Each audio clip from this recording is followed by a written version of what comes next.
गाव तिथे रस्ता ही शासनाची संकल्पना जी आहे ती सध्या संपूर्ण राज्यात पाहायला मिळते. पंतप्रधान ग्राम सडक योजना या अंतर्गत अनेक गावागावांमध्ये प्रत्येक गावात रस्ता असावा यासाठी प्रत्येक शासन स्तरावर प्रयत्न केले जातात. मात्र यांच्या ठेकेदारांच्या निष्काळजीपणा जो आहे तो कुठेतरी आता समोर येताना पाहायला मिळतोय. कारण मी चर्चा करतोय ती याच गावातून जाणाऱ्या या रस्त्याची. मालवण तालुक्यातील वराड गाव मधला हा रस्ता आहे. या रस्त्याचं विशेष वैशिष्ट्य म्हणजे याच गावाच्या रस्त्यातून अगदी लहानाचं मोठे झालेले लिओ वराडकर जे आयर्लंडचे पंतप्रधान होते आणि त्यांनी काही वर्ष पंतप्रधान म्हणून काम देखील आयर्लंड देशाचं केलेलं होतं. याच गावात त्यांच्या घरापर्यंत जाणारा हा रस्ता जो आहे म्हणजे एक प्रकारे पंतप्रधानांनी दुसऱ्या पंतप्रधानांसाठी केलेला हा रस्ता आहे. मात्र सद्यस्थितीला हा धुळीने माखलेला रस्ता दिसतोय आपल्याला. अतिशय निकृष्ट दर्जाचं काम जे आहे असा आरोप जो आहे तो ग्रामस्थांमधून होताना दिसतोय. जर पाहिलं तर प्रत्येक वाहनाला, प्रत्येक रुग्णवाहिकेला येणाऱ्या जाणाऱ्या विद्यार्थ्यांना, शाळेमधून येणाऱ्या विद्यार्थ्यांना हा जो त्रास आहे तो सध्या सहन करावा लागतोय. मी आत्ता आहे या वराडगावच्या याच रस्त्यावर, ज्या ठिकाणी आपण पाहू शकतो की अतिशय निकृष्ट दर्जाचं काम PMJSYच्या अंतर्गत जो हा रस्ता केलेला होता, 4 कोट्यावधी रुपये खर्च जे आहेत ते रस्त्यावर घालण्यात आले. ठेकेदाराची बिलं देखील अदा करण्यात आली. मात्र सद्यस्थितीला हा रस्ता जो आहे तो धूळ खाताना पाहायला मिळतोय. या संपूर्ण कोट्यावधी रुपयांची धूळ झालेली सध्या आपल्याला पाहायला मिळते. आणि या संदर्भात बोलण्यासाठी आपल्यासोबत ग्रामस्थ आहेत. मला सांगा, या गावामधून हा रस्ता जातोय, या गावातील सध्याची परिस्थिती काय आहे रस्त्याची, आणि ठेकेदाराने काम चांगल्या पद्धतीने करावं यासाठी आपण निवेदन दिलं, शासन स्तरावर प्रयत्न देखील केलेत. मात्र सद्यस्थितीला काय पाहतो? सद्यस्थितीला आपण आता बघितलं तर रस्त्याचं काम जर बघितलं तर अतिशय निकृष्ट दर्जाचं काम झालेलं आहे. आणि जानेवारी 24ला या रस्त्याची वर्क ऑर्डर झाली.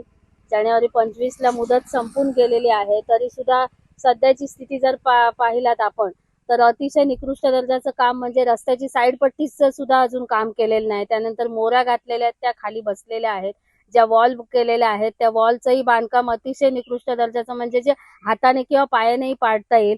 माझी प्रशासनाला एवढीच विनंती राहील की डिपार्टमेंटने यामध्ये लक्ष घालून अतिशय चांगल्या दर्जाचं, उत्कृष्ट दर्जाचं काम करून घ्यावं, एवढीच विनंती.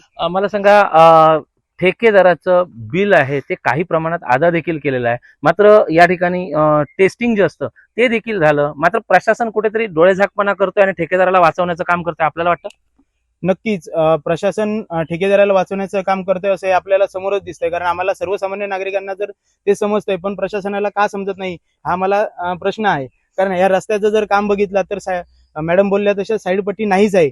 पण त्याहीपेक्षा अधिक बघाल तर ज्या ठिकाणी रस्ता रुंदीकरणाच्या नावाखाली बरीचशी झाडं तोडण्यात आली आहेत, तिथले जे घरं आहेत त्या घरांची अक्षरशः घरांच्या बाजूने रस्ता जातोय, त्यांची खदून ठेवलंय, परंतु तिथे काही पुढे काम केले नाही, फक्त एक्वायर करण्यात आलंय.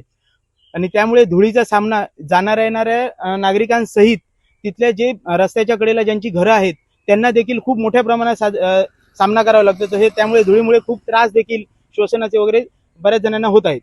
मला सांगा, जर पाहिलं तर या ठिकाणी आपल्या या गावाला एक विशेष महत्व म्हणजे या गावचे पंतप्रधान झालेले आहेत लिओ वराडकर, म्हणजे आयर्लंड देशाचे पंतप्रधान होते. त्यांच्याच गावामध्ये अशाच पद्धतीच्या पंतप्रधानांच्या ग्रामसडक योजनेचा जर असा बोजबारा उरत असेल तर कसं बघा?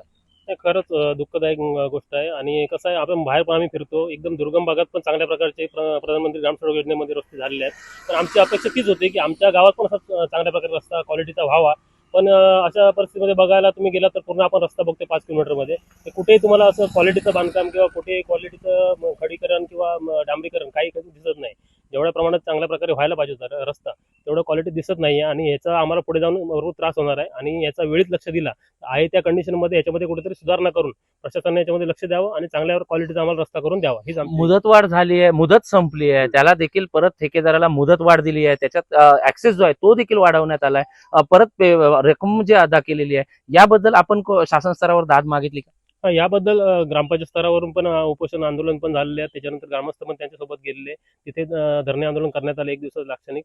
आणि त्या दृष्टीने त्यांनी एक पत्रव्यवहार पण झाला की आम्ही काम करून देतो. त्या ठेकेदाराला इथे बोलवण्यात आलं, पण त्यानंतर कुठलीही कार्यवाही झाली दिसत नाही. आम्ही आता रोज इथून मी प्रवास करतो, रोज आम्ही धुळीचा सकाळ संध्याकाळ सामना करतो. आम्हाला त्याचा त्रास होते, आमच्या गाड्या किंवा हे सगळ्यांना स्वतःला आम्हाला वैयक्तिक त्रास होते. आणि वयोवृद्ध माणसं असतील किंवा गरोदर स्त्री असतील किंवा कोणी, सगळ्यांनाही कठीण परिस्थिती जाणार आहे. आणि आमचं जास्तीत जास्त प्रशासनाला एवढीच विनंती राहील की हा लवकरात लवकर रस्ता आणि चांगल्या उत्कृष्ट दर्जाचा रस्ता आम्हाला आवश्यक आहे, तो करून द्यावा. मला शेवटचा प्रश्न एक विचारतो. सध्या पुढील काही दिवसात पावसाचं वातावरण असेल, मात्र सगळ्यात जास्त चिखल जो आहे त्याचा चिखलाचं साम्राज्य असणार आहे. मात्र जर आता यावर कोणती ठोस उपाययोजना झाली नाही तर ग्रामस्थ म्हणून आपली भूमिका काय असेल? नक्कीच ग्रामस्थ म्हणून आम्ही पुन्हा एकदा आंदोलन म्हणजे आम्ही रस्ता रोको करण्याची रस्ता रोको देखील करू शकतो. आणि जर प्रशासनाने माननीय पालकमंत्री साहेब, जिल्हाधिकारी मॅडम व इतर जी काही प्रशासकीय मंडळी आहेत, अधिकारी आहेत, त्यांनी कृपया आमच्या वराड गावाच्या रस्त्याला विशेष लक्ष द्यावा आणि योग्य ते आणि लवकरात लवकर आम्हाला काम पूर्ण करून द्यावं ही विनंती आहे ग्रामस्थांच्या वतीने. निश्चितच जर पाहिलं तर काही दुर्गम भागामधील जे रस्ते असतात त्या रस्त्यांकडे शासनाचं लक्ष देत नाहीत असा आरोप जो आहे तो ग्रामस्थांकडून केला जातो. मात्र सध्याचे विद्यमान पालकमंत्री हा पंतप्रधान ग्राम सडक योजनेतून रस्ता जो मंजूर झालाय याकडे लक्ष देतील का आणि या ग्रामस्थांना त्याचप्रमाणे येणाऱ्या विद्यार्थ्यांना अगदी सुसज्ज स्थितीत अगदी चांगला रस्ता बनवून देण्यासाठी प्रयत्न करतील का हे देखील पाहणं तेवढंच महत्त्वाचं ठरणार आहे. व्हिडिओ जर्नलिस्ट आणि विशाल रेवडेकर, LS मराठी, सिंधुदुर्ग.